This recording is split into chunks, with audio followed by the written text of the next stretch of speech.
Por último, peço que coloquem suas dúvidas, questionários no chat, para que ao final da fala do professor ele possa responder, tudo bem?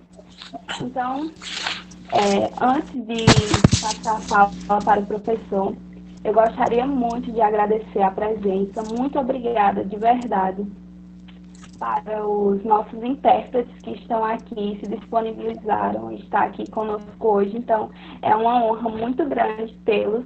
Muito obrigada de verdade pela presença de vocês. Janaína Marques, Warley Almeida Soares e Marilene Américo. Muito obrigada.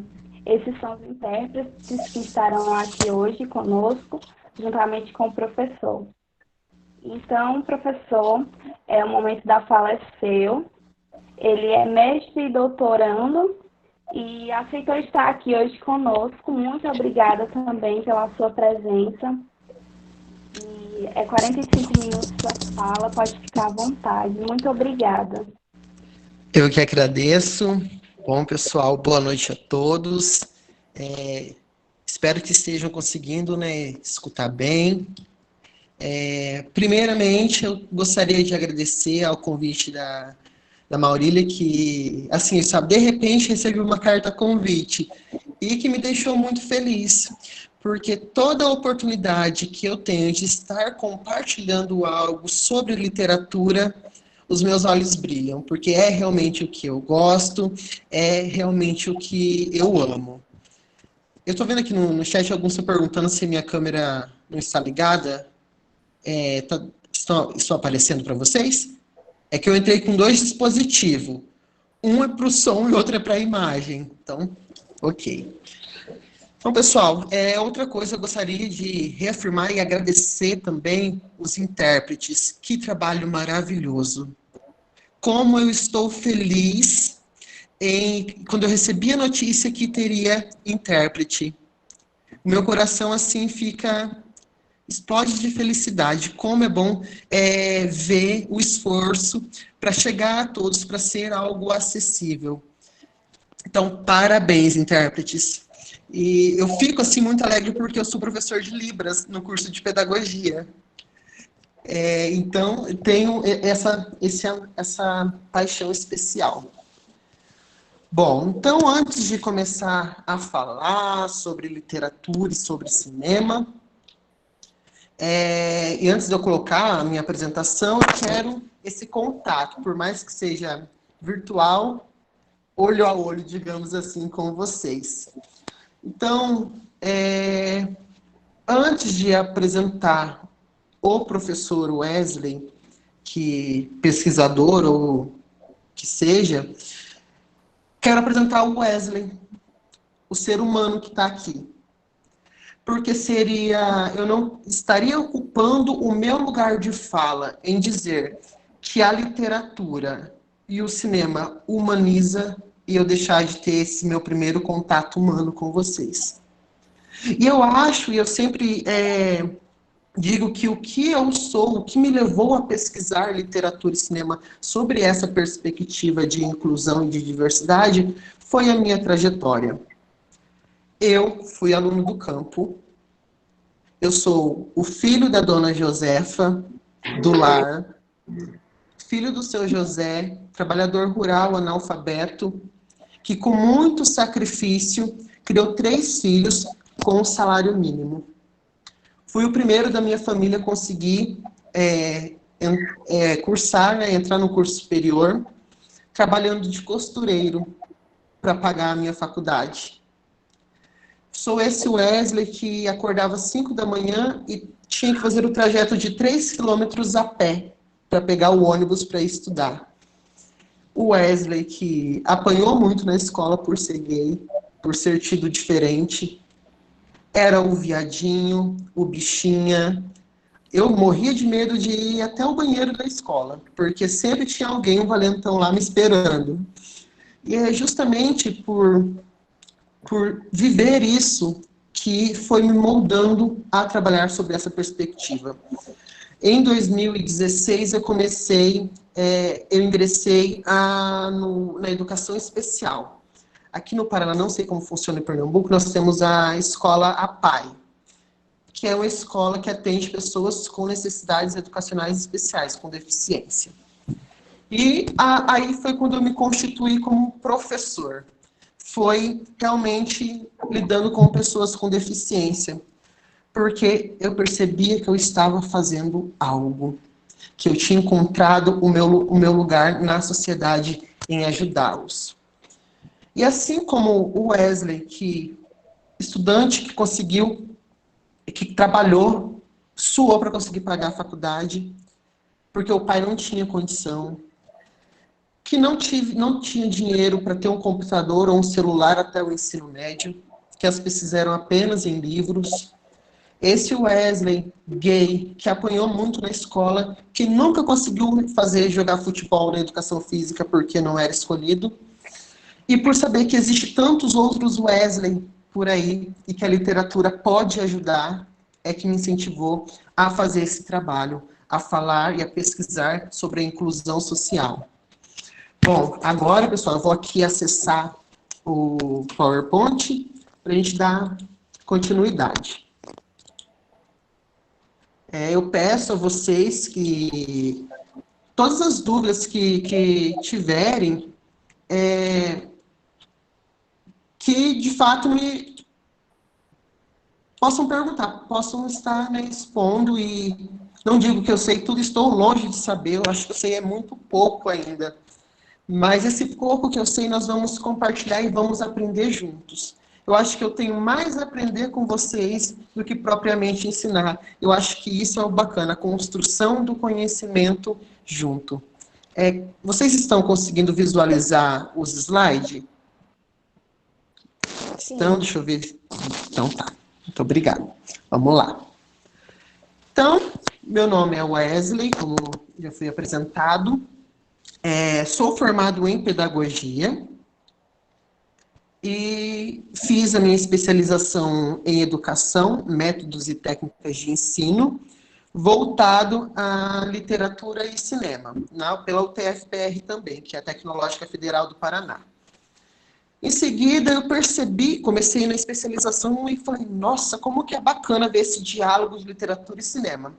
Fui ao mestrado, também pela UTFPR, onde eu trabalhei com a diversidade e a inclusão por meio da arte. Também pela Universidade Tecnológica Federal. E fui ao doutorado. Estou no doutorado de letras, com ênfase em estudos literários, pela Universidade Estadual de Rondônia. Então, pessoal, nós vamos estar falando um pouquinho sobre literatura e o cinema, no estudo da diversidade e da inclusão social. Estou deixando aí o meu e-mail, o meu WhatsApp, o meu contato, que eu quero continuar conversando com vocês após essa palestra. Eu quero que vocês tenham esse vínculo acessível comigo e eu com vocês. Que a gente possa trocar muitas figurinhas ao longo dos dias. Então, essa é uma imagem, esse texto, que, digamos assim, me faz refletir muito. E até hoje eu não consegui encontrar uma imagem que me tocasse tanto quanto essa e que sintetizasse tão bem a essência do trabalho do que eu venho pesquisando. Essa imagem diz: antes de uma criança começar a falar, ela canta. Antes de escrever, ela desenha. E no momento que consegue ficar em pé, ela dança. A arte é fundamental para a expressão humana. Forte, não é? E que bacana.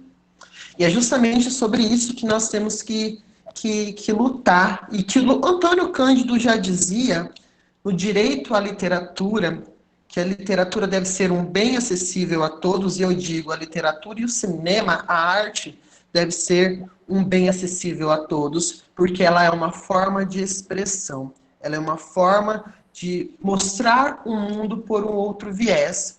E nós estamos sempre em contato com a arte. É por meio da arte que nós constituímos enquanto sujeitos sociais. É por meio da arte que nós nos expressamos pelo cantar, pelo desenho, pela dança. Então, pessoal, essa é a premissa básica da inclusão social. É mostrar, é lançar, é eu conseguir me expressar, lançar mão do meu olhar sobre o outro, a alteridade. Então, aqui, para essa palestra e refletindo sobre a minha carreira docente, como eu já disse, né, eu venho da educação especial e do ensino superior com curso de pedagogia. Mas também já passei por educação infantil, fundamental e médio.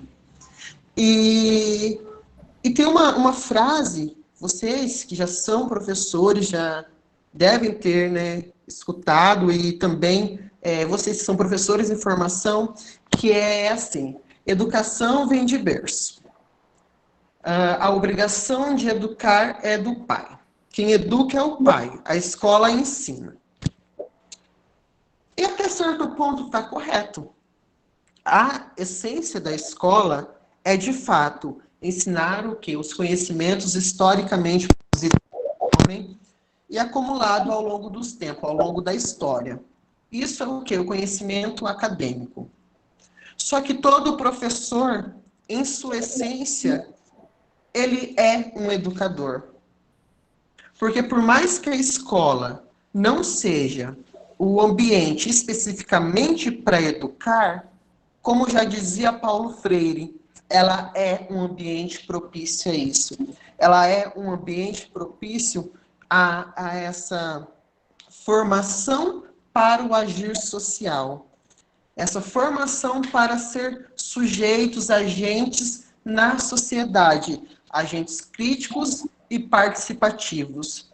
E como eu me constituo como alguém crítico e participativo socialmente? Quando eu reconheço que o outro goza de tantos direitos quanto eu. E esse lançar o olhar sobre o outro é o que nós podemos alcançar, e que eu venho dizendo, pela arte, pela literatura e o cinema. Essa frase, essa citação, eu poderia resumir basicamente em: ninguém nasce humano, torna-se humano. Torna-se por um processo social. É correto que nós nascemos com as atribuições biológicas. Nós temos os aparatos biológicos corporais da espécie humana. Mas nós nos constituímos como tal nas vivências e experiências humanizadoras, em que eu internalizo essa socialização com o meu semelhante. Então, não nasce humano, torna-se humano. Então, o que podemos dizer, e se vamos falar de diversidade e de inclusão social, nós temos que definir. A Unesco traz a diversidade é uma multiplicidade de formas pelas quais os grupos, as culturas se expressam. E nós percebemos que a escola, nós podemos olhar ela numa escala micro e macro. Por mais que ela esteja dentro de determinado bairro, de uma determinada cidade, por exemplo, aqui onde eu moro, a cidade tem pouco mais de 3 mil habitantes. Eu dou aula numa cidade vizinha, no município vizinho, que tem menos de 2 mil habitantes. E existem cidades que têm muito mais. E até dentro dessa pequena cidade que eu leciono, que só tem uma escola, dentro dessa sala de aula, eu encontro o multiculturalismo. Até dentro dessa pequena amostra, eu percebo que nós somos singulares e pluráticos ao mesmo tempo. Nós vivemos dentro de um grupo social maior em que nós internalizamos os conceitos, digamos que morais e éticos, e as nossas crenças e convicções. Só que mesmo assim eu tenho a minha especificidade e a minha subjetividade. Então o professor de língua portuguesa, que é o nosso foco da pesquisa, o professor de literatura para a diversidade é o professor que compreende que existe a multiplicidade dentro de sala de aula, que existem as diferentes formas de pensar e de agir, e que eu devo incentivar o respeito por essa multiplicidade?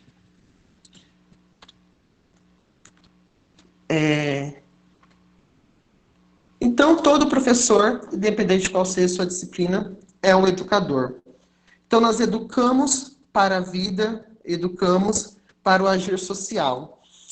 E eu digo aqui que a literatura e o cinema, ela liberta, porque eu tive uma experiência há poucos dias, eu fui trabalhar uma poesia, que é de João Paulo Paes, que diz assim, convite.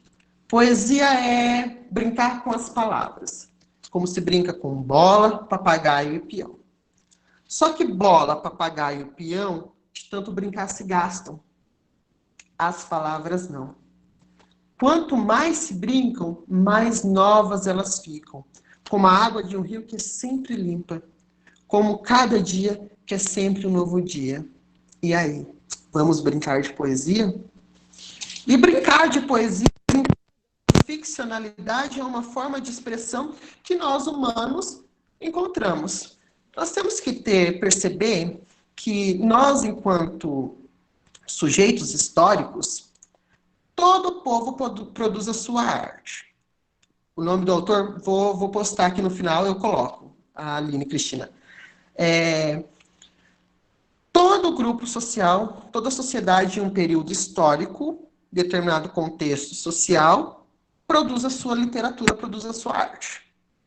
Nós temos, desde quando surgiu o homem, até o contemporâneo, até a modernidade, nós temos o ser humano produzindo a sua arte como forma de expressão, desde das pinturas rupestres até agora.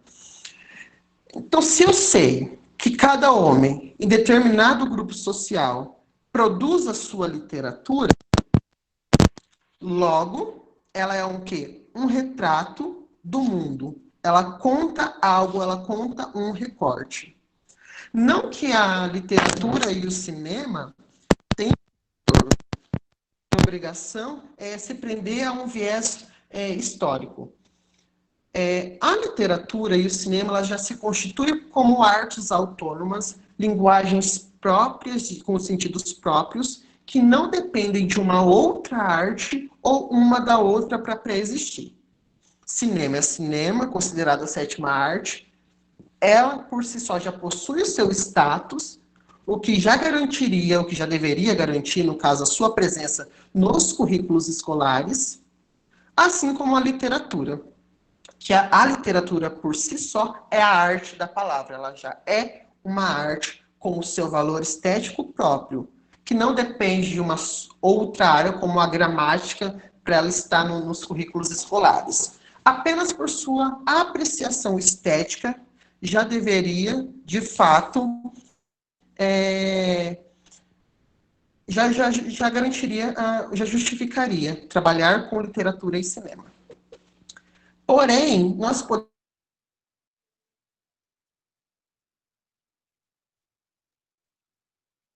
da arte, da poesia, e esse caráter social, porque um não neutraliza o outro.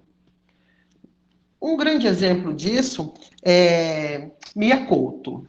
Quando nós falamos em Mia Couto, nós estamos remete ao quê? A literatura africana de língua portuguesa, mais especificamente pós-colonial, que é o que eu gosto bastante. Nessa literatura do Mia Couto, nós temos um conto, se vocês conhecem, digitem aí no bate-papo, eu conheço, para eu saber. Se tem um conto que se chama O Dia que Explodiu uma Bata-Bata. Esse conto do Dia que Explodiu uma Bata-Bata, ele tornou-se filme, ele teve uma adaptação fílmica. E ele vem recontar as mazelas sociais de Moçambique. Moçambique passou por uma guerra civil muito, muito grande, salvo engano, 16 ou 17 anos, nesse conflito colonizador e colonizado. E toda vez que... Professor, Oi. desculpa te atrapalhar, é porque estão me pedindo aqui para para as pessoas desligarem as câmeras também, para não atrapalhar os intérpretes. Então, por favor, se você está com a câmera ligada, desliga, por favor, tudo bem? Pode continuar. Desculpa, professor. Não, tranquilo. Por ser uma literatura pós-colonial que Moçambique estava fazendo essa ruptura, ela precisava, o que busca? Quando um povo domina outro, a primeira supressão que tem é da cultura. Eu domino primeiro culturalmente. Depois que eu domino culturalmente, que eu coloco a cultura do colonizador, eu faço os outros tipos de domínio. E Moçambique, quando teve essa divisão, e nós podemos perceber isso até na literatura brasileira, o que há? A necessidade do quê? Da construção de uma identidade moçambicana, de uma arte, de uma literatura do pós-colonial, né? Que não seja do colonizador, mas que seja propriamente de Moçambique, sobre Moçambique para os moçambicanos. Essa construção da identidade de uma nação, de um povo, pode ser expressa pela arte. E nesse conto, ele utiliza do real, da religião, que é algo muito forte, a religião africana, como uma ponte entre o real mesmo, o vivido, e o realismo animista na literatura. Para quem não sabe, o realismo animista, dentro das teorias literárias, ele vem em contraposição ao fantástico, o maravilhoso, ou fantástico mágico, que são o quê? Que são divisões eurocêntricas. Então, se eu deixei de ser colônia, eu vou utilizar uma teoria do colonizador para mim? Não. Então, foi criado, no caso, o realismo animista. Esse realismo animista é utilizado para contar, e essa história acontece essa narrativa em um paralelo. Conta a história do pastor Azarias, um jovem, que acreditava numa grande ave mágica cuja urina era capaz de explodir. E nesse paralelo em que ele vive essa história acreditando que o grande boi, uma bata-bata do seu tio, tinha pisado nessa urina e explodido, ele vai mostrando que, na realidade, o que aconteceu? São os reflexos da guerra civil. Na realidade, eram minas terrestres que estavam enterradas. Então, utiliza desse realismo animista, que conhecemos eurocentricamente como fantástico, como gênero fantástico, utiliza esse fantástico para recontar uma dura história. Mas não para que ela deixe de existir, mas para que ela seja repassada e que seja menos dolorosa para o povo. E a partir dessa perspectiva cultural, nós podemos elencar debates que lancem o olhar do meu para o outro.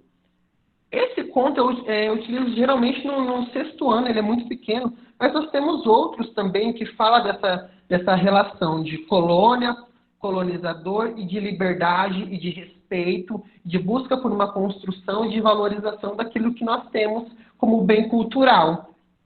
O José Eduardo Agualusa tem um conto que se chama Passei por um Sonho, que também utiliza desse mágico para recontar histórias vividas de guerra.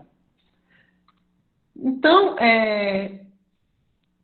a arte nos proporciona conhecer o outro, conhecer culturas diferentes.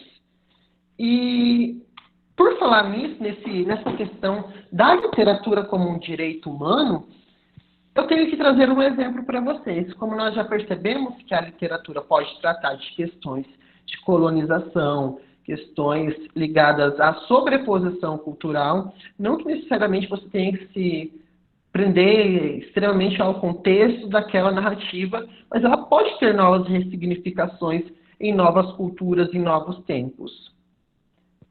E para falar nessa questão da literatura como um direito humano, eu trouxe um poema para vocês, de Oliveira Silveira, que se chama Transmissão.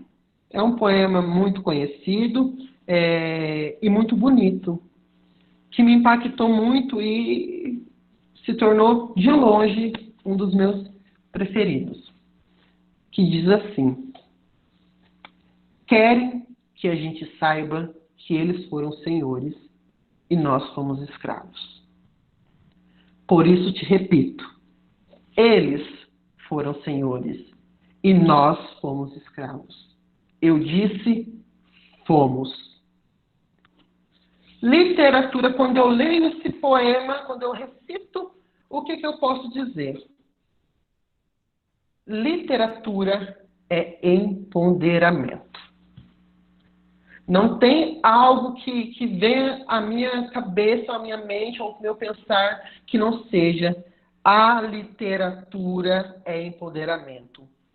Nós temos muito o conhecido que muitos utilizam de margem, a literatura marginalizada, ou até mesmo literatura de minoria, que é uma forma que utiliza da arte esses grupos sociais para o quê? Para gritar por liberdade, para mostrar, olha, nós estamos aqui, nós existimos e nós produzimos e consumimos arte. E se nós produzimos e consumimos arte, nós temos os mesmos direitos que vocês. E olha só, esses grupos sociais, eles gritam por quê? Por poderem se expressar e mostrar a sua realidade. Hoje nós temos a literatura, por exemplo, literatura surda, nós temos a literatura queer, temos de autoria feminina, e é muito importante realmente que tenha. E é realmente muito importante que cada vez mais as pessoas que são marginalizadas socialmente possam achar uma forma de se expressar, de contar como que é o seu dia a dia. Então, pessoal, no caso, como que a literatura vai humanizar? A literatura e o cinema, agora eu vou dizer a arte em geral, ela perpassa a representação do imaginário social.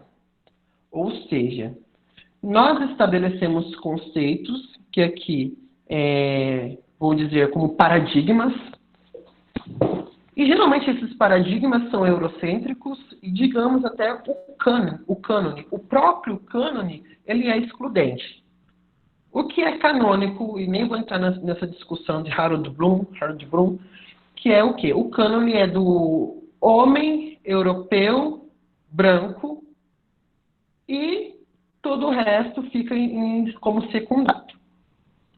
Até o próprio cânone é sustentado por uma tradição que coloca uma arte em posição a outra, em superior a outra, utilizando não só apenas o contexto estético, mas o social.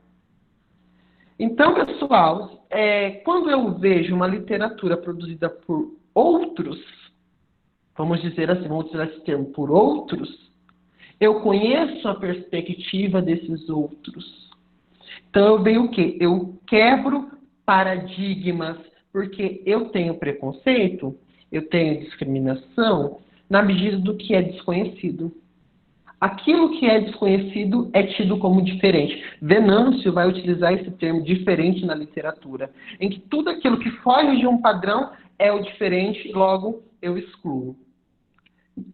E por meio dessa arte, nós podemos recontar o ideal da mulher, o que seria uma mulher ideal e como é a mulher real, ou como que é o social, como que é o povo brasileiro. E eu vou trazer alguns exemplos de literatura e filme que trabalham com essa questão logo mais à frente. Para ilustrar melhor isso, eu peguei essa tirinha aqui. Achei ela muito bacana e eu tenho certeza que vocês vão gostar também. Ela diz assim: o contexto é literatura, no caso. Para aventuras em lugares distantes. Descobrir novos países, culturas diferentes. Conhecer um pouco das outras pessoas e muito de nós mesmos. Consulte o seu bibliotecário.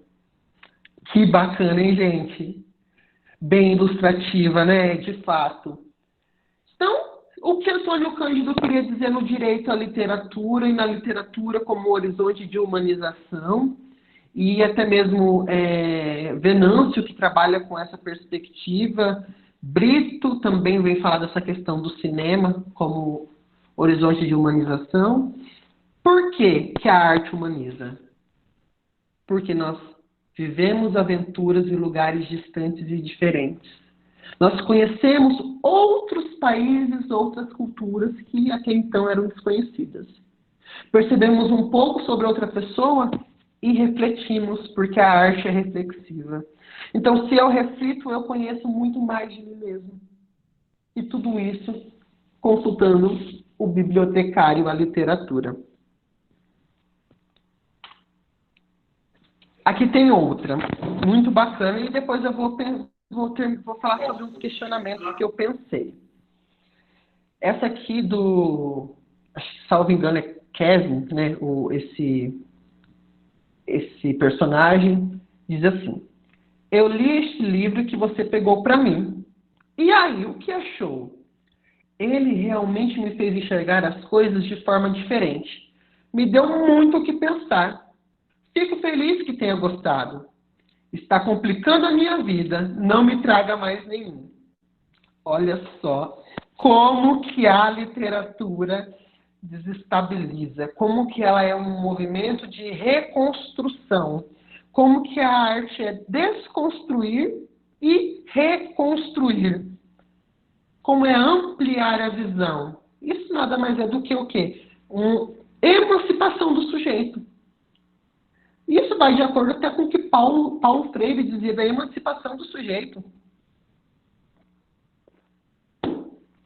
Porque é complicado pensar. É muito mais cômodo ficar com as nossas concepções.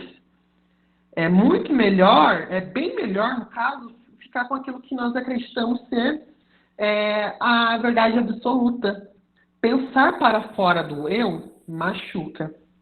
É confortável pensar em mim e querer que o outro pense sobre mim. Mas é difícil eu fazer o outro e eu pensar sobre o outro. E aí eu venho pensando, e o que seria uma sociedade que a comunidade LGBTQIA+, é espancada e morta? Em que a mulher é considerada o sexo frágil? Em que a pessoa é discriminada por fenótipos, por crenças, por separação de etnias, onde a pessoa deficiente é tida como a incapaz e que sempre há essa sobreposição eurocêntrica. O que seria dar literatura, boa literatura, na mão da dona de casa? O que seria dar literatura para a pessoa com deficiência? Dar literatura para aqueles que são tidos como margem. O que seria esse movimento de trocar armas nos morros por livros? Isso seria humanizar. Isso seria humanizar. E também temos um pensamento muito egocêntrico que acredita que se cada público produz a sua determinada arte, cabe a ela o seu consumo. E não é bem assim. Tem que dar arte de todos os tipos para todos. O direito à literatura é um direito universal, onde todos os grupos sociais tenham acesso a todo tipo de literatura produzida. Porque isso é conhecer o outro. E aí nós vamos... E os filmes? Os filmes, para mim, ao meu ver, eles ensinam para a competência do viver. Essa autora foi a minha orientadora da especialização, e ela diz que o filme, por meio dos personagens, nos faz viajar entre tempos de vida e os caminhos que são tomados. E eu digo para vocês, toda narrativa, lembrando que o homem, ele tem a necessidade de fabular. A fabulação é uma necessidade do ser humano. Se eu tenho essa necessidade de fabulação, de expressão e, consequentemente, reflexão, quando eu me identifico com uma personagem em uma determinada narrativa, e eu percebo, eu vejo algo de semelhante na personagem, o que eu penso? Eu acredito que a minha história também pode ser contada. Quando eu me identifico num livro de literatura, num Lessa de Queiroz, ou até mesmo nos Jogos Vorazes, um best-seller, quando eu me identifico com uma personagem, eu acredito que a minha história pode ser contada. E o cinema de humanização? Esse filme aqui é ótimo, eu acredito que a maioria de vocês devem conhecer, devem ter assistido, e se a gente for... nós ficamos sempre tão presos à narrativa por si só, que nós muitas vezes não paramos para analisá-la por um viés de humanização. Esse filme se chama O Diabo Veste Prada, e narra a história de uma jovem chamada Andrea, tem o apelido de Andy, que é uma conceituada revista de moda. A sua patroa se chama Miranda Priestley. Só que ela é totalmente fora dos padrões da empresa, da revista. Primeiro porque o sonho dela era ser uma jornalista e não trabalhar como, no caso, uma secretária, um auxiliar de uma revista de moda. Outro porque ela banaliza essa questão da moda e ela acredita que é ela que faz o seu estilo. E ela é toda diferente e não se enquadra nesse padrão da empresa. E essa patroa, a Miranda, ela é, sim, um ser abominável. Ela é terrível. De fato, a presença diabólica dessa narrativa seria ela. E para que ela consiga se encaixar e ter esse emprego, que é uma frase que sempre é repetida, que milhões, várias garotas dariam tudo para estar no lugar da Andrea. Ela começa a forçar ser aquilo que ela não é. Ela assume uma nova personalidade. E sem perceber, as pessoas começam a se afastar dela. Ela consegue o êxito profissional, mas o namorado e os amigos começam a se afastar, porque o que eles gostavam era como ela é de verdade. Não com essa forma nova, obrigada por imposição a ser. Olha quantos debates nós podemos trazer dentro desse filme. Não só sobre a perspectiva de moda, de deixar de se reconhecer, mas de fato de construção de identidade, de se constituir enquanto um ser identitário que tem os seus gostos, que tem o seu jeito e que é um ser único. E que está tudo bem você ser diferente. Não tem nada de errado. Você não precisa ser padronizado. Você tem que ser como você é. E existem pessoas que ficarão felizes por você ser quem você é. E muitos alunos, às vezes, nem percebemos, mas muitos se sentem assim. E percebem nesse filme o que a sua história está sendo recontada. Por isso a arte é empoderamento. Então, Antônio Cândido diz que, assim como não é possível que se tenha o equilíbrio psíquico durante o sono, não seria talvez possível o equilíbrio social sem a literatura. Porque o equilíbrio social que Antônio Cândido diz aqui seria os conceitos da Constituição, a igualdade, todos serem iguais. Não é o equilíbrio social, é uma utopia. Não, é aquilo que a legislação pede, que é o quê? A igualdade. Talvez com a literatura, a igualdade, com a arte, a igualdade estivesse, de fato, mais próxima de ser alcançada, porque as pessoas iriam refletir mais. Aqui eu trouxe outro exemplo. Falei, de fato, na educação especial, só que nessa perspectiva que eu utilizei, era mais voltada para a autovalorização. Porque eu percebo que dentro da educação especial, os alunos com deficiência, eles precisam se autovalorizar. Porque sempre estão habituados ao olhar de pena, de dó, e estão sempre acostumados a serem vistos como diferentes, que muitas vezes acreditam, de fato. E a autovalorização, então, liberta nesses dois sentidos. No sentido que o outro valoriza o eu e o eu me autovaloriza. Eu percebo que eu tenho potencialidades. E se eu percebo que eu possuo essas potencialidades, essas características próprias de mim, e que isso me faz ser um ser único e especial em meio a todos os outros seres únicos e especiais, eu vou compreender, eu vou conseguir enxergar isso no outro também. Esse livro aqui conta a história do elefante xadrez.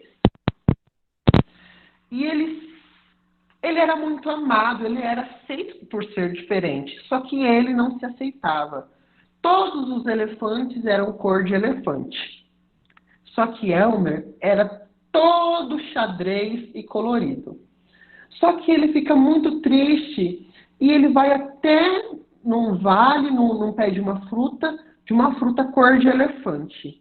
E ele toma banho e nesse sumo dessa fruta e fica todo, não cinza, cor de elefante. E volta e percebe que a manada perdeu a graça. Porque o que ele tinha de diferente era o que tinha de especial, era o que tornava a convivência alegre. Nós temos também o Dumbo, que tem toda essa questão do preconceito, que dá para trabalhar os estigmas, os fenótipos, a questão da orelha do Dumbo, que é muito grande, ele é diferente, ele não se enquadra e é tido como uma aberração. E quando eu trabalhei isso na educação especial, eu lembro muito bem que um dos alunos chegou até mim e disse: professor, eu sou o Elmer. E eu disse: mas por quê? Por que você é o Elmer? Porque eu sou diferente dos meus irmãos. E isso foi muito chocante. E eu percebi o quão profundo a arte penetra. Como ela vai no âmago da pessoa, do ser humano, na sua essência, naquilo que, no mais profundo da psique, como que ela é uma reestruturação. Olha o poder que a arte tem. Esse poder, além da sua apreciação estética, que já é algo grandioso, mas olha só como ela faz eu voltar o olhar para mim mesmo e perceber que eu tenho um lugar na sociedade, que eu sou diferente e está tudo bem eu ser diferente, e que há pessoas que me amam como eu sou. Isso é o que eu venho dizer para vocês, que é a inclusão social e que é a diversidade. Nós temos também aqui, voltado ao público mais adulto, que é o livro, o romance epistolar de Mary Shelley, muito conhecido, e outro filme que se chama Os Escritores da Liberdade. Essa narrativa, digamos que herdeira do gênero gótico, que conta a história do Dr. Victor Frankenstein, dá para lidar com muitos dilemas morais, éticos em relação à ciência, por exemplo, ao trabalho e tantos outros, porque... E até a questão do dilema moral, no sentido de que a criatura se volta contra o Criador. E isso é um exemplo muito nítido que o monstro, porque, gente, o Frankenstein não é o monstro, é o médico, tá? O monstro é monstro mesmo, é criatura na narrativa. Ele começa a se constituir enquanto humano, porque ele começa a formar uma identidade, a ter sentimentos e querer o quê? E querer ter um amor e querer ter o seu lugar na sociedade. E, por outro lado, até que ponto a ética nos auxilia na formação de uma sociedade mais justa? Porque o criador, Dr. Victor, virou as costas para aquilo que criou. E olha quantos dilemas. E até mesmo também da Liberdade. Esse é um filme que, olha, sinceramente, é fantástico, é tarefa de casa. Quem ainda não assistiu Escritores da Liberdade, vamos lá. Porque, olha, sinceramente, é uma escola de periferia, onde os alunos estão acostumados com drogas, com morte, com violência. A maioria dos alunos são negros e ninguém acreditava mais no potencial deles. E por meio dessa professora, eles começam a recontar as suas histórias. Eles começam com isso o quê? O que seria recontar a história? Significa começar a ter voz social. Começar a ter o quê? A conviver com a diversidade e ser incluso socialmente. E temos também outros, dentro da literatura voltada ao público adulto, como O Centauro no Jardim, e também para a literatura infantil e cinema infantil. Por exemplo, o Shrek é um filme muito conhecido. E olha só quantos estigmas sociais o Shrek pode quebrar. Primeiro, nem toda princesa tem que ser toda dentro dos padrões da beleza. Ela pode ser uma ogra e gostar de ser como ela é. Ela pode ser verde e tá tudo bem. E a própria Fiona teve um processo para se constituir enquanto ser identitário. Toda princesa, às vezes, as princesas não precisam ser salvas por um príncipe. Ela poderia sair sozinha, e ela deixou claro isso, mas mesmo assim, não foi um príncipe que foi até ela, foi o quê? Um ogro. E nem sempre tem que ser montado num cavalo alazão. Pode ser o quê? Com um burrinho falante do lado. E olha só como que o burrinho pode se apaixonar por um dragão. Olha quanta coisa de diversidade nós podemos trabalhar com um filme, para além apenas do contexto da narrativa e da sua história. Um outro exemplo para adultos é o conto Tchau, da Lígia Bojunga, que fala, dá para ser trabalhado com um 9º ano, até ensino médio, que conta a história de uma mãe que vive um amor, que se apaixona por um outro, e que ela tem que escolher ou ir embora com esse amado, ou ficar com a filha. E a cena e a construção da imagem mental que esse pequeno conto vai trabalhando é perturbadora, porque você consegue ver, construir a imagem da criança se jogando sobre as malas da mãe e implorando que fique com ela. Mas o desfecho vocês terão que ler para saber. Eu vou até colocar aqui, vou até repetir o nome do conto. Se chama Tchau. Tchau. Da Lígia Bojunga. E é algo fenomenal, porque trabalha as questões das estruturas familiares. E pode ser com 6º até um 9º ano no ensino médio. Então, pessoal, e temos também trabalhar com o regionalismo. Falo do nosso povo. E como que eu vou falar de literatura brasileira? Vou falar do Alto da Compadecida, Ayano Suassuna. Não tem nem como. Isso mesmo. Vou até escrever aqui, ó.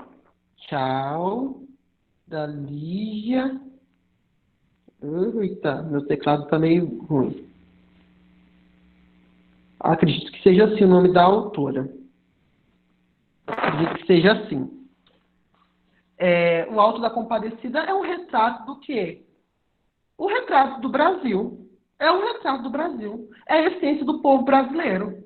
Não tem como dizer que não é. Eu acho que isso é a minha opinião, gente. Nós temos muita literatura, mas um retrato brasileiro que me vem na minha mente é o Alto da Compadecida, que trabalha desde as questões das estruturas religiosas, o povo é um povo que luta, o povo do sertão, e eu acho magnífico e é prazerosa, é uma leitura suave, né, da peça teatral, o filme é muito suave. E vem mostrar, por exemplo, aqui no Sul, nós temos pouco contato com o pessoal do Norte e Nordeste. E por meio da literatura é um momento para isso. É uma obra de arte, de fato, o Alto da Compadecida. Então, pessoal, já estou finalizando. Então, a arte, o diálogo, literatura e cinema serve para formar sujeitos munidos de razão, porque razão evoca a reflexão para agir criticamente no meio social, em se colocar no lugar do outro, daquele que me é diferente, e isso é manifesto por meio da alteridade. Isso é, de fato, o direito a uma sociedade mais justa e igualitária. Então, pessoal, aqui são algumas das referências. Antônio Cândido. E muito obrigado. Eu estou deixando aí o meu número. Respondo por WhatsApp, podem me ligar, que eu estou sempre acessível, sempre disponível. Também estou deixando o meu e-mail, porque amanhã surgiu uma dúvida. Professor, estava pensando isso, o que você acha? Vamos trocar figurinha, porque eu amo trocar figurinha com o pessoal que gosta de literatura. Então, muito obrigado. E se vocês tiverem alguma dúvida, podem estar nesse momento falando. Não digo que eu sei todas as coisas, mas talvez outra pessoa saiba e aprendemos juntos, tá? Agora eu estou à disposição. Muito obrigado de coração por esse momento prazeroso que vocês me proporcionaram, por esse momento de estar junto comigo. Muito obrigada a cada um de vocês. Nossa, professor, passou tão rápido. Sua fala, muitos elogios aqui. A gente é que agradece. Nós da comissão estamos honrados. E eu tenho outro agradecimento aqui a você, aos nossos intérpretes, e também eu gostaria de agradecer em especial Félix. Ele está aqui, é o nosso amigo surdo, e a gente proporcionou esse momento para ele também. E eu estou muito feliz dos intérpretes estarem aqui. E ele falou que quer conversar com a gente, quer fazer uma pergunta para o senhor. Então, por favor, Félix, eu gostaria de te ver.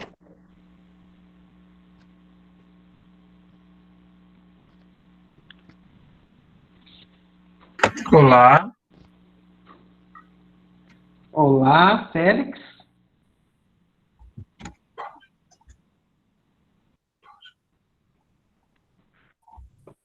Será que ele saiu? Bom, gente, ele tá enquanto aqui, ele tá aqui. Um momento, eu tô procurando ele para me poder. Ele vai começar. Quer trocar, Janaína? Você está vendo ele? Estou vendo. Então pode falar. Então tá bom. Áudio.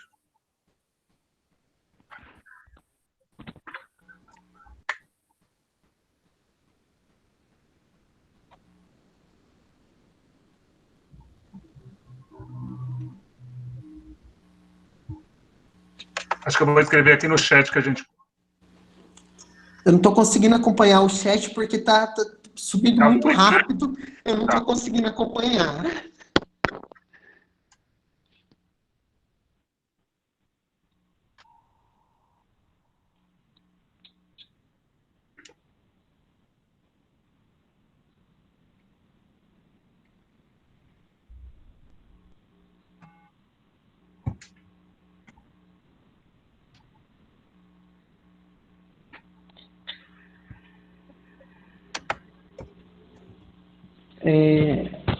enquanto os intérpretes estão entrando em contato com o Félix, pessoal, vocês que estão pedindo o slide, alguma coisa, me mandem um lembrete por WhatsApp, que daí fica mais fácil para mim, tá bom? Ou de alguma forma. Eu gostaria de agradecer ao grupo da universidade que prepararam esse evento. Também é um prazer conhecer cada um de vocês, o professor Wesley. Um prazer conhecê-lo. Eu gostaria de fazer uma pergunta sobre a literatura.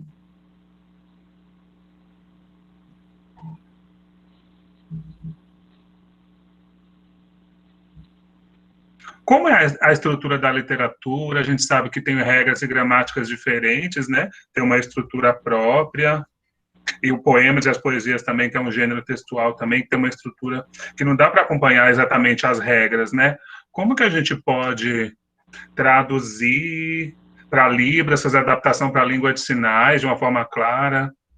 É preciso, é possível acompanhar essas regras? Como que a gente faz para a literatura para ficar claro, para ter essa emoção, para a gente entender? Sempre pensando nessa tradução, pensando também na cultura e na identidade surda, né, da literatura, que a gente faz uma adaptação para uma outra língua. Como? Como a gente faz para resolver esse problema, né? Que a gente sabe que os surdos têm muita dificuldade, empecilhos com a literatura no entendimento, justamente porque não tem essa tradução e interpretação da literatura brasileira. Uhum. Como que a gente pode, como que a gente consegue resolver isso aqui? Uma pergunta, Ana, muito obrigado. E é muito bacana levar a gente a refletir sobre isso. Muito obrigado, Félix. Essa questão é assim, fenomenal, e que responsabilidade tentar dialogar sobre isso, né? Falar sobre essa questão da adaptação. Tem alguém traduzindo para ele, interpretando para ele? A imagem do intérprete não está aparecendo. Só um minutinho. E agora? Ainda não está. Aí, agora sim. Agora está aparecendo. Então, ao Félix por essa pergunta tão profunda, e que responsabilidade muito grande em estar respondendo. Essa questão, quando nós lidar com a tradução, por exemplo, quando é o poema, a poesia, no caso, tem muito essa questão da sonoridade.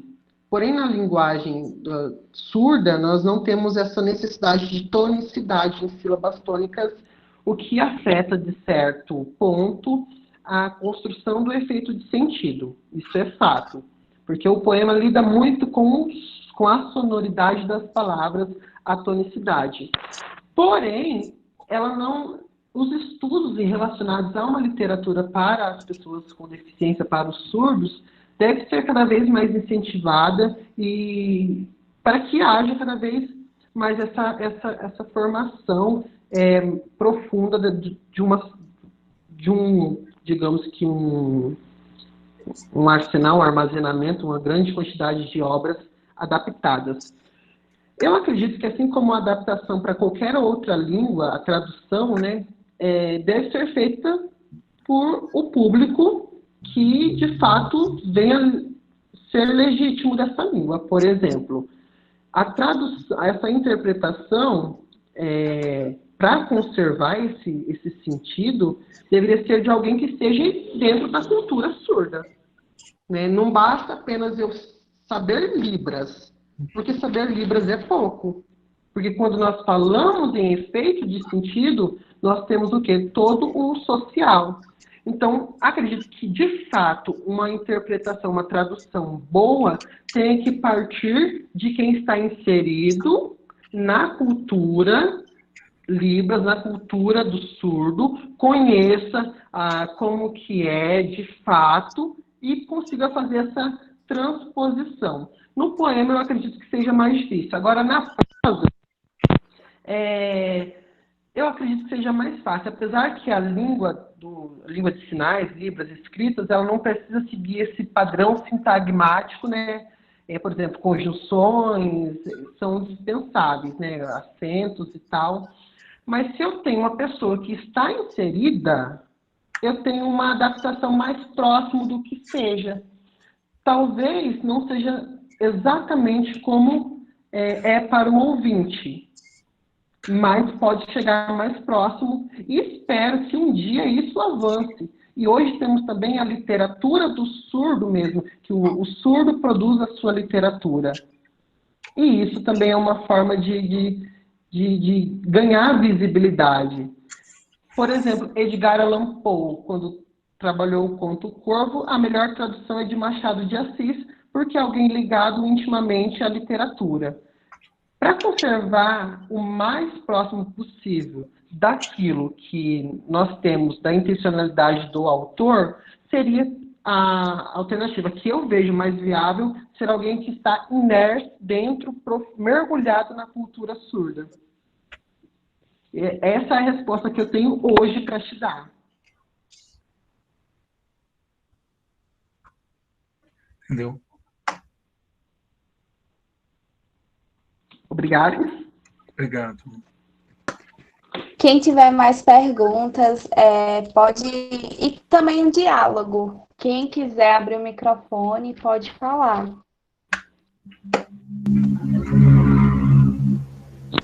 Alguém, pessoal?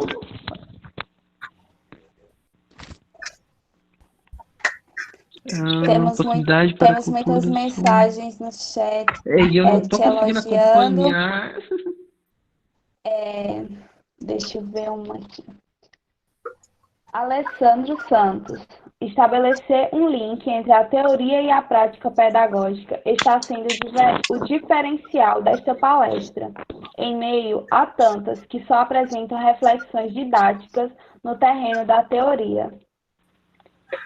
Muito obrigado. Fico feliz que tenha contribuído, pessoal.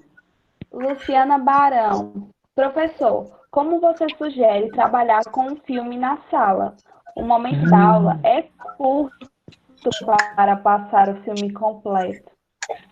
Tá, bacana. Nossa, que pergunta maravilhosa. Os professores sempre encontram como trabalhar com um filme se a aula é tão curta. Olha, pessoal, a primeira possibilidade que eu tenho, que a gente vê, é o quê? Tentar fazer um arranjo, né? Só que o potencial do filme, ele é interdisciplinar. Ele não é específico da língua portuguesa. Seria uma chance de estabelecer um diálogo com outras áreas do conhecimento e utilizar o filme para trabalhar língua portuguesa com a professora de história que veio depois. Tem um áudio muito alto, gente, ligado. Isso. Servem Santos. Você quer falar? O seu microfone está ligado. A menina, o namorado. Eu acho que o anfitrião consegue desligar. Se não me engano, é o Zainha. Vou dele. Do jeito que tá. O nome do autor da poesia, da primeira poesia, Brincar com Palavras, é João Paulo Paes. É uma forma de se trabalhar. Ninguém vai morrer de manhã, ninguém vai fazer um arranjo. Nossa, gente, não estou conseguindo falar, o pessoal não está ouvindo com esse barulho. Maurício, consegue Ô, Manuel, você poderia desligar o microfone dela? Sim, deixa eu ver agora, deixa eu ver. Aí. Foi, não. Só um instante. Servem Santos, desliga seu microfone, por favor. Ela tava dando no caso. Ela tava dando alarme errado, né? Mas aquele negócio do caixão. Aí, pessoal. Então, a primeira resposta é trabalhar, utilizar projetos interdisciplinares, porque dentro de uma narrativa eu posso trabalhar artes, história, português, tantas outras coisas. Então já seria algo bacana, pedagogicamente falando, essa interdisciplinaridade. Caso não seja possível, não tenha medo de utilizar 2, 3 ou 4 aulas, porque, gente, trabalhar com filme de sala não é perder tempo, é ganhar tempo. A gente tem muito medo, crença errônea que passar filme em sala é uma forma de matar tempo. Não é. Quando o filme é trabalhado com objetivos pedagógicos, previamente delimitados, que há uma preparação do plano de aula, isso é ganhar tempo, por mais que demore 3, 4 aulas para você conseguir passar todo o filme. Lembre de onde você parou e na próxima continue. Mas eu ainda acho que a melhor, porque como pedagogo, por mais que eu esteja na área de letras, mas como o meu pezinho na pedagogia, não me deixe esquecer dessa interdisciplinaridade, trabalhar com outras áreas, porque o conhecimento ele não é fragmentado, nós fragmentamos eles em caixinhas. Mas no dia a dia, quando eu vou ao mercado, eu utilizo o quê? Conhecimentos de língua portuguesa, de história e de matemática para comprar um pacote de açúcar. Então, o conhecimento no dia a dia ele não é uma fração dividida, engavetado. Então, por que fazer isso na escola? Vamos se unir com os outros professores das outras disciplinas e ampliar, fazer esse movimento emancipatório de ampliação do conhecimento. Mais alguma dúvida? Tem uma pergunta aqui de Carla Santos. Professor, daria uma boa tese de mestrado partindo desse princípio, o cinema como ferramenta de incentivo a leituras e práticas literárias, uma vez que bons livros ganharam vida em bons filmes? Ai, gente, eu tô amando esse papo com vocês. Quando eu entrei no mestrado, o meu projeto de pesquisa foi justamente isso. A minha intenção era essa, trabalhar justamente com o cinema como incentivar a leitura. Eu tive um pouco de resistência no programa com o meu orientador, por quê? Primeiro, porque eu colocaria uma arte como sendo superior ao outro inferior. Já daria esse olhar um pouco complexo, né? De uma arte maior e uma arte menor. Como se uma arte estivesse dependendo da outra. Esse daí foi o primeiro dilema que eu encontrei. O cinema ele pode ser utilizado, sim, para incentivo à leitura. Só que não pode ficar preso só a isso, porque ele é uma arte autônoma. Ela é própria de linguagem, eles têm os seus sentidos próprios. Eu tenho que ler a teoria do cinema, eu tenho que compreender, porque o cinema tem toda uma teoria, assim como a literatura tem a arte da palavra. Mas, assim, existe pesquisadores, isso que é o bacana do universo acadêmico, é poder pesquisar sobre várias coisas. No mestrado, eu tive o professor que teve essa resistência, né, que conduziu a minha dissertação para um outro viés. Só que na minha especialização, a minha professora, o doutorado dela foi o cinema vai à escola, salvo engano, que é da UEM. Maria de Fátima Nicodem é o nome dela. E ela trabalhou justamente a obra cinematográfica como propulsora do gosto pela leitura. Ou seja, eu instigo o aluno a conhecer a narrativa que deu origem, porque nós temos muitas adaptações cinematográficas, né, de livros. Então, eu poderia atrair, porque o cinema ele tem uma linguagem mais comercial, isso é fato. Ela é uma narrativa mais curta, que visa atingir um público maior, por isso é uma linguagem mais facilitada do que a literária, porque ela é mais acessível a uma gama maior por esse valor publicitário dela. Então, seria uma estratégia pedagógica, assim, ao meu ver. Daria-se uma tese, uma dissertação, utilizar a literatura como despertar esse gostinho pela obra que ela foi adaptada. Seria válido. José Ricardo pergunta: trabalhar com épico em Harry Potter ainda é válido? Tantas pessoas já faz e às vezes acho que os alunos não têm mais interesse na obra. Recomenda outros filmes? Bom, agora eu vou deixar aqui eu palestrante um pouquinho aqui de lado. Eu amo Harry Potter. Então, para mim, Harry Potter nunca vai perder a graça. Nunca vai. É uma paixão que eu tenho. Mas muitos alunos não têm esse contato, não, digamos que perdeu a graça com Harry Potter porque ele parou de ser utilizado também. Saiu um pouco de cena. Mas também pode voltar a despertar esse gosto. É como a pergunta anterior disse. Você pode utilizar, não é algo batido, você sempre pode estar utilizando uma prática e engajar em metodologias novas. Você pode fazer, primeiro, o filme do Harry Potter, depois vamos fazer uma encenação, pegar uma cena e fazer um teatrinho, teatrizar. E depois vamos ler a obra. Ou vamos ler a obra, vamos fazer uma divisão entre os grupos da sala, porque são livros densos. Vamos discutir, depois nós vamos ver o que dialoga com o filme, o que se estabelece, o que não se estabelece. Então, assim, o reinventar vai da prática do professor. Se eu indico outras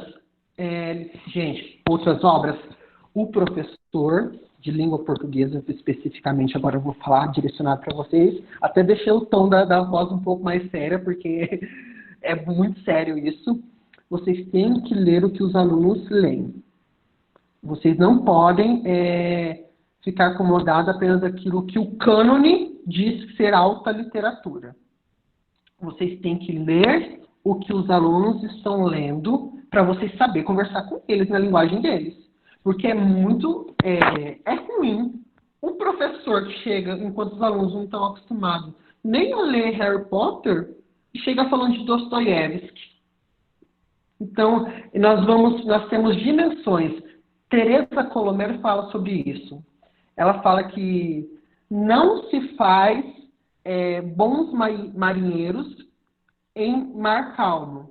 Então, eu tenho uma complexidade e eu vou aos poucos galgando para a literatura que é tido como literatura cultural, que são os clássicos.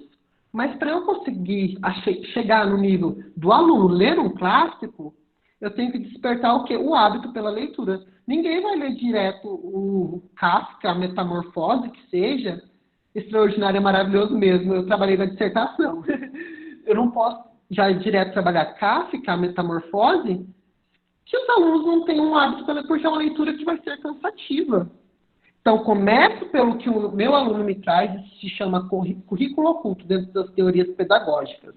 Nós temos o currículo manifesto e oculto. O oculto é aquilo que o aluno traz, e a partir disso que eu vou o quê? Dando complexidade e trazendo outras obras e apresentando outras obras. Porque a complexidade também importa e a quantidade também importa. Não é só ler pouco, não. Tem que ler muito e conhecer muito de literatura. E os alunos também. Mas isso é um processo contínuo. Mais alguém? Tem uma pergunta bem interessante aqui, Janaína Marques. Professor, estudando seu material, percebi que você usa tecnologias híbridas. Como alcançar as potencialidades do aluno? Tecnologias híbridas, como alcançar as potencialidades dos alunos. Vamos ver se eu entendi essa pergunta. Digamos o que? As potencialidades linguísticas? Seria, basicamente, como que seria isso, Janaína? Quando eu digo potencialidade.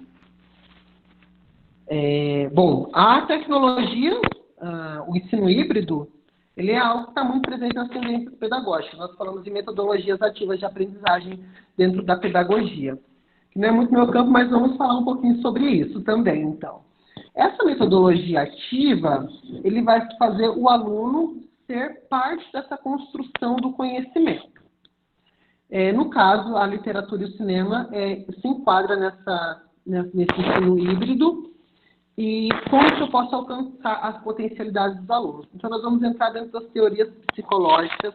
Vygotsky, que vem falar sobre isso, tem o conceito de zona real e zona proximal. A zona real é aquilo que o aluno já sabe fazer e já conhece do assunto por si mesmo, é aquilo que ele já sabe. Isso é a zona real, é o estado real do aluno, aquilo que ele já sabe. E por meio dessa tecnologização, porque até a própria linguagem ela é uma tecnologia, então essa tecnologização do ensino, ou até mesmo o ensino híbrido e as formas ativas de aprendizagem, eu vou aproximar o aluno daquilo que ele deve saber. E eu tenho essas tecnologias como meu recurso, meu percurso metodológico. Então, eu tenho o conhecimento que ele já sabe, eu tenho que aprender, o que ele deve aprender, e esse caminho, essa ponte aqui, entre a zona real e a proximal, é a tecnologia híbrida, que é algo que está dando muito resultado, porque nós somos seres contemporâneos, e a tecnologia está ligada no nosso dia a dia, e não podemos negar isso e virar as costas para isso em nossos planos metodológicos, né? Então, o professor atualizado é aquele que está sempre buscando atualizar os seus métodos e técnicas de ensino com algo que venha de acordo, que venha de frente com a necessidade do aluno social que nós temos hoje, que é o aluno tecnológico, que é o aluno da aprendizagem rápida. Porque Rubens Alves já dizia que o conhecimento está aí. O conhecimento está em todo canto. O aluno tem que ser o pesquisador. O aluno tem que buscar. E é isso, essa forma do buscar, que ele é o quê? Ele é agente da construção do seu próprio conhecimento. É nesse sentido que eu uso o ensino híbrido, para atender e para tentar abarcar o maior número de alunos possíveis e as mais diversas formas de aprendizagem. Mais alguma? Mirelle Saville pergunta se o senhor já leu O Extraordinário da R.J. Palácio, um menino com deficiência genética que se torna diferente no meio das outras crianças que não a possuem. E esse, inclusive, foi adaptado, né, a uma obra cinematográfica que ganhou muita visibilidade. Nesse material que eu enviei para vocês, eu tenho uma proposta didática utilizando esse filme. Quem não estava no grupo, depois conversa com a Maurília, que ela coloca e envia de novo o PDF. E lá, eu acho que para a etapa do ensino fundamental, eu faço uma análise do livro Extraordinário, que dialoga do filme, que dialoga com o livro, né? E dou sugestões de procedimentos metodológicos. Mas é incrível, gente. Incrível. Realmente. E o livro em si... Júlia? Ou a adaptação fílmica, algumas coisas se perdem do livro. Eu tive contato com ele durante um mestrado, mas eu optei por não utilizá-lo na obra, na construção do catálogo didático, mas seria bacana, e realmente é muito interessante essa obra. Mais alguém? Júlia falou que queria fazer uma pergunta. Vai abrir o microfone para falar. Se alguém quiser abrir o microfone... Boa noite. Boa noite. Ai, desculpa, porque tá muito ruim travando as mensagens aqui, aí não dá para escrever. A minha pergunta é o seguinte, quando os filmes e o cinema, digamos assim, quando é para se trabalhar numa ilha, como é que vai trabalhar o cinema, digamos, numa ilha? Aqui eu moro na região no estado do Pará. Uhum. E geralmente em certas ilhas não tem-se acesso ao cinema e é muito difícil os ribeirinhos virem ao cinema, ou shopping, ou qualquer outro lugar. Então, como é que eu posso falar desses livros? Desses filmes do cinema, entendi. Isso, sendo que não se encaixam, às vezes, no contexto desse aluno. Porque o mundo do Harry Potter, para um aluno ribeirinho, como é que ele vai criar aquela imaginação, sendo que já é difícil um hábito de leitura? Uhum. Então, olha, seria... que bacana a sua pergunta. Então, vamos partir dela em dois pontos. O primeiro, como dessa experiência com o cinema. Depois, como trabalhar com algo que é muito fora da realidade. Primeiro, aqui onde eu moro, é uma cidade muito pequena do interior do Paraná, e nós também não temos cinema, não temos shopping, é algo bem bucólico aqui, é uma cidade bem campestre. E o que eu utilizei nessa perspectiva do cinema? Eu fiz um cinema em sala de aula, para aproximar essa experiência dos alunos. Utilizei o quê? O projetor, nós fomos na biblioteca, deixei tudo escuro, coloquei cortinas com TNT, bem escura, para ficar tudo, né, como se fosse essa sensação. Peguei algumas almofadas que tinha e deixei eles bem confortáveis e projetei na parede. Fiz pipoca, comprei refrigerante para os alunos, utilizei o saquinho, coloquei em saquinhos e cada aluno tinha uma fichinha. E essa fichinha, eles, na entrada, davam a fichinha para pegar essa pipoca, porque eles tinham que ter a sensação da compra, né? E foi uma estratégia que eu encontrei de tornar o mais próximo possível, porque aqui também não era possível ter esse contato com o cinema. E em relação a lidar com essa outra realidade, sabe o que é bacana? É você mostrar que existe a realidade do povo ribeirinho e que existem outras realidades.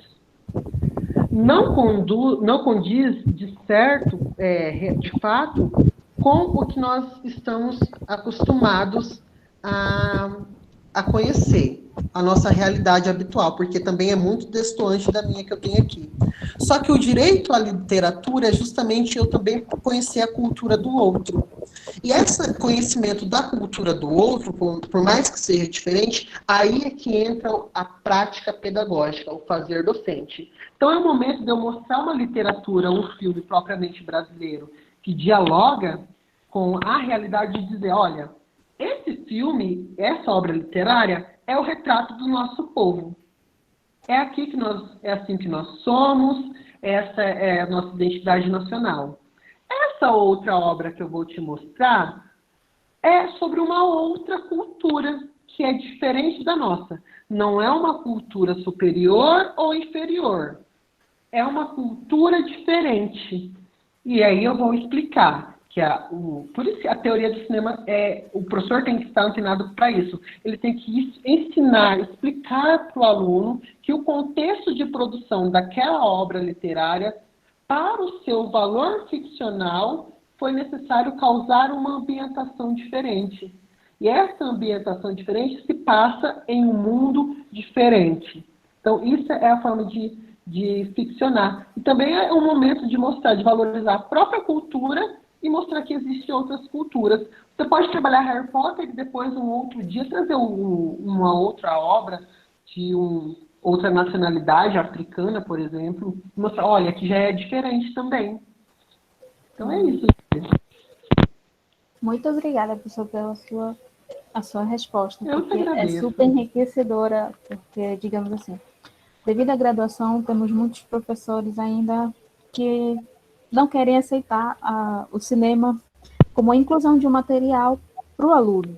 Uhum. Então, ainda o aluno é impulsionado para os clássicos, ele não aceita uma outra literatura estrangeira que possa entrar no mundo do aluno. E, geralmente, o professor tem esse embate.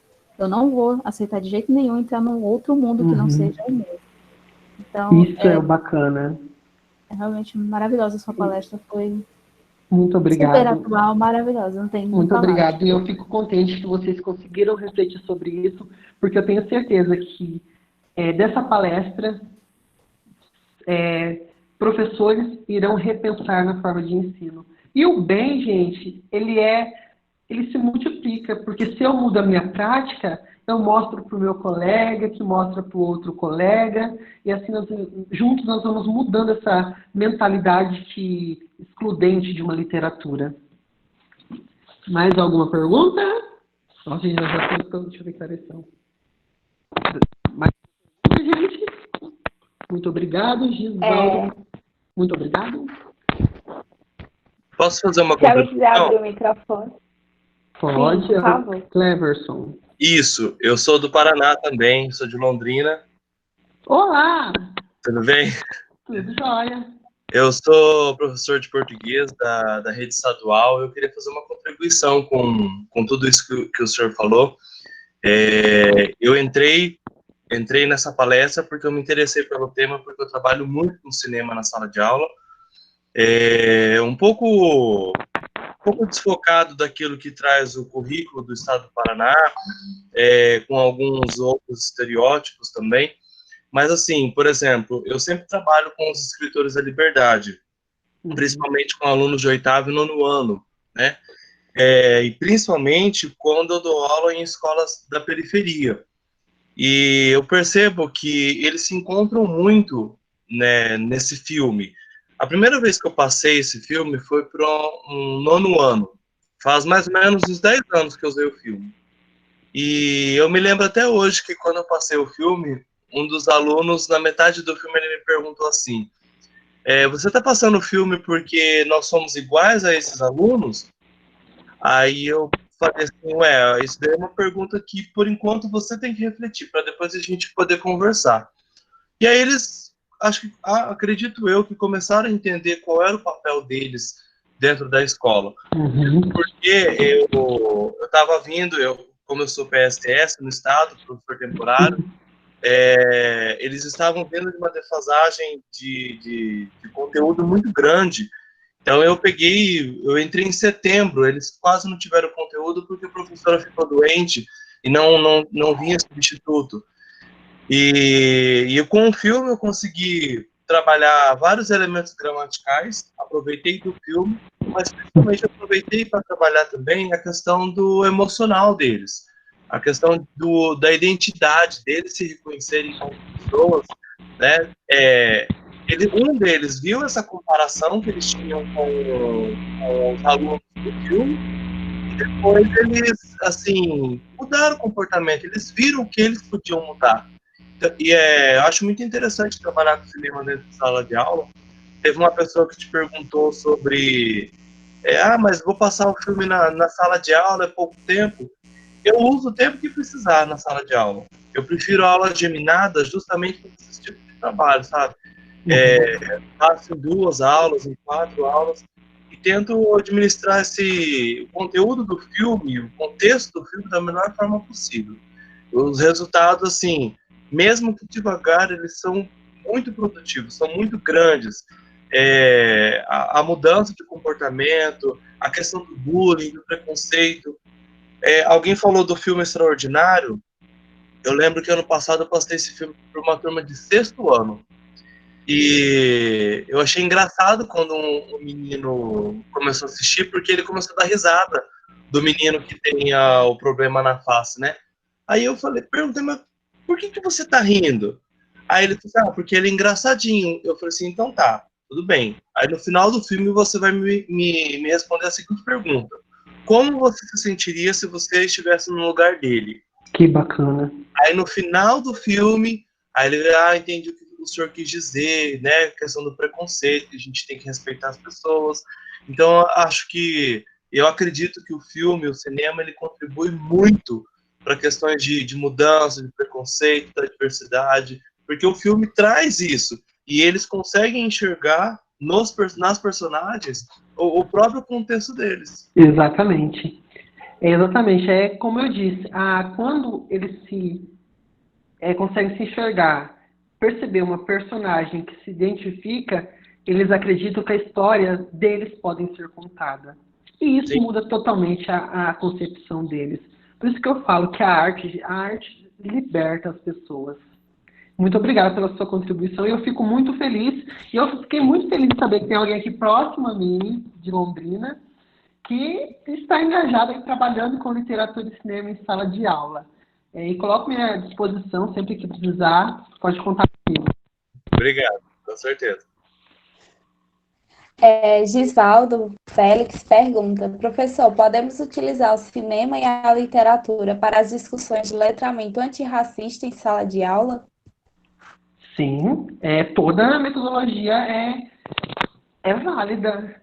Quando a gente fala em letramento, hoje agora a perspectiva é do multiletramento, né? É letrar em várias formas, em várias linguagens, né? O letramento, qual o letramento que eles se referem? Deixa eu puxar aqui. Eu perdi. Antirracista, seria isso? O que ele utiliza, o termo? Isso, antirracistas. Se é algo que vai ensinar as pessoas a refletir sobre essas perspectivas, e você, enquanto docente, percebe na linguagem, porque o cinema ele é linguagem, a literatura é linguagem, eles são artes, mas são linguagens. E se por meio dessas linguagens você vê a possibilidade de levar os alunos a esse letramento, é válido. Eu acho muito válido, inclusive. Um exemplo foi o poema que foi utilizado, porque letrar é o quê? Emancipar a visão do indivíduo acerca dessa temática, dando um grau de, digamos que, além de interpretação, mas de reflexão sobre isso e de autonomia. Um exemplo foi o poema que eu recitei, que fala: fomos escravos, eles querem que nós acreditamos que éramos escravos e eles senhores. Então, sim, é válido, e eu acho que seria daria até uma dissertação de mestrado sobre isso. Mais alguém quer falar alguma coisa? Ninguém? Então, acho que é isso. Eu quero agradecer muito a presença de cada um nessa noite. Foi incrível ter a participação de cada um. Meu agradecimento especial a todos vocês que tiraram esse tempinho. E estão perguntando também aonde é que vai estar disponível. Eu vou colocar no YouTube do nosso círculo de estudos e vou colocar o link depois lá no grupo. Todo mundo segue lá, curte lá, gente. Muito obrigada aos intérpretes. Muito obrigada, professor Wesley, por sua presença. Eu que agradeço. Boa noite, gente. Na próxima semana teremos mais palestras. Eu conto com a presença de cada um. Muito obrigada de verdade. Gente, Obrigada tchau. aos intérpretes. Muito Tchau, obrigada. gente. Um beijo a todos. Tchau. Tchau.